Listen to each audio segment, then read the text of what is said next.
Hi అండి. మీరిప్పుడు ఏదైతే చూస్తున్నారో ఇది మా మిద్దె తోటలో ఉన్న కొత్తిమీర అండి. ఈ కొత్తిమీర చూసారా ఎంత గుబురుగా వచ్చిందో. సో, కొత్తిమీర మా ఇంట్లో పెరిగినట్లు ఇంత గుబురుగా రావాలి అంటే మనం విత్తనాలు వేసుకునేటప్పుడే ఆ మట్టి, అలాగే కొంచెం పశువుల ఎరువు, వాటితో పాటు కొంచెం ఇసుకను కూడా కలుపుకోవాలండి మట్టిలో. అదేవిధంగా మనం ఎప్పుడైతే కొత్తిమీర వేసుకుంటామో అవి మన ఇంట్లో ఉన్న ధనియాలైనా వేసుకోవచ్చండి. లేదు అంటే బయట కొన్న విత్తనాలైనా వేసుకోవచ్చు. బయట కొన్న విత్తనాలైతే కొంచెం పింక్ కలర్‌లో ఉంటాయి కదండీ! అవి యాంటీ ఫంగల్ కోట్ అయితే కలిగి ఉంటాయన్నమాట.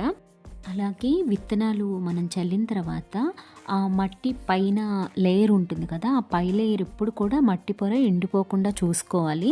అలాగే ఎక్స్‌ట్రా వాటర్ ఏమీ లేకుండా చూసుకోవాలండి. డ్రైనేజ్ హోల్ కూడా సక్రమంగా పెట్టుకోవాలి. అలాగే బియ్యం కడిగిన నీరు, పప్పులు కడిగిన మొక్కకు ఇస్తూ ఉండాలండి.